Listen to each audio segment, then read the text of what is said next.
Bollywood film industry के legend अदाकार ऋतिक रोशन एक भारतीय अदाकार हैं जो बॉलीवुड में काम कर रहे हैं। सन 1980 में ऋतिक रोशन ने एक चाइल्ड आर्टिस्ट के तौर पर फिल्मों में आए और फिर सन 2000 में बतौर हीरो फिल्म कहो न प्यार में मरकज़ी किरदार अदा किया।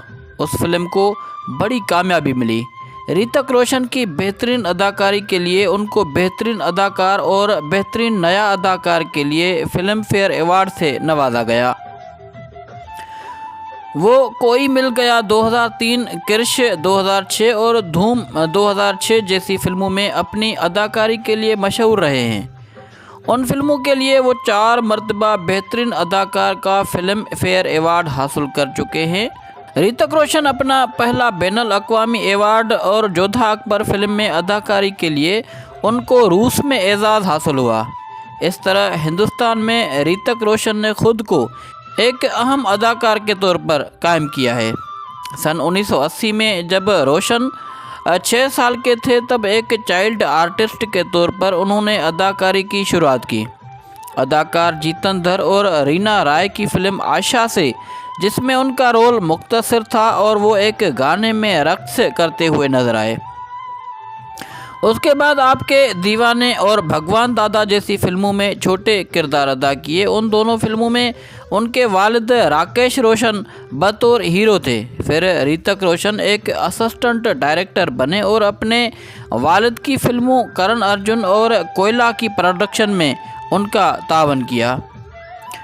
सन 2000 में ऋतिक रोशन लोगों के सामने नई अदाकारा अमीषा पटेल के साथ फिल्म कहो न प्यार में मरकज़ी हीरो के तौर पर पेश हुए। ये फिल्म उनके वालिद की तरफ से हिदायत की गई थी, जिसमें ऋतिक ने दोहरा किरदार अदा किया था। उस फिल्म ने बॉक्स ऑफिस में बहुत कामयाबी हासिल की। सन 2000 की सबसे ज़्यादा मुनाफा बख्श फिल्म बनी और बेहतरीन नया अदाकार का फिल्म फेयर अवार्ड हासिल किया। ऋतिक रोशन की कारकर्दगी को अच्छी तरह कबूल किया गया और उस फिल्म ने उन्हें रातों रात स्टार बना दिया। उस किरदार के लिए बिल आखिर उन्हें बेहतरीन नए चेहरे और बेहतरीन अदाकार का फिल्म फेयर अवार्ड भी हासिल हुआ। उसी साल ऋतिक रोशन ने खालिद मोहम्मद की फिल्म फ़िज़ा में अहम किरदार अदा किया। हालांकि ये फिल्म बॉक्स ऑफिस पर बहुत बुरी रही, मगर फिल्म में ऋतिक रोशन की अदाकारी को सराहा गया और इसलिए उन्हें फिल्म फेयर अवार्ड बराए बेहतरीन अदाकार के लिए भी नामजद किया गया।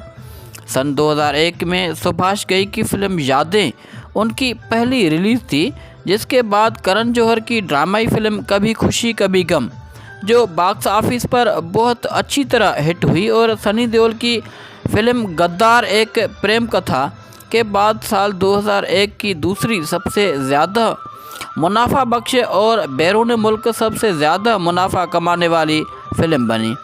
ऋतिक रोशन का किरदार सराहा गया और उन्हें मुख्तलिफ अवार्ड की तकरीब में बेहतरीन मुआविन अदाकार के लिए नामजद किया गया।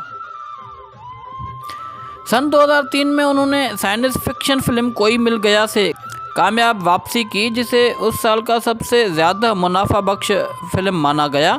उस फिल्म में उन्होंने ज़हनी तौर पर कमज़ोर बच्चे का किरदार बखूबी निभाया और उन्हें उस फिल्म पर दूसरी बार बेहतरीन अदाकार और अदाकार नाकदीन का फिल्म फेयर अवार्ड मिला। ऋतिक रोशन 2 साल अदाकारी से दूर रहने के बाद 2006 में फिल्म कोई मिल गया की सेक्वल फिल्म कृष में वापस आए। ये फिल्म एक अहम बॉक्स ऑफिस हिट थी और सन 2006 की कामयाब फिल्मों में से एक थी। उस फिल्म में ऋतिक रोशन के सुपर हीरो वाले किरदार को सराहा गया, जिसके लिए उन्हें अवार्ड की मुख्तलिफ तकरीबात में बेहतरीन अदाकार का अवार्ड दिया गया। सन 2008 में ऋतिक रोशन ने आशुतोष गोवारिकर की फिल्म जोधा अकबर में ऐश्वर्या राय बच्चन के साथ काम किया। उन्होंने अकबर आज़म की तारीखी किरदार को बखूबी निभाया। फिल्म ने भारत और बैरून मुल्क दोनों जगह कामयाबी हासिल की।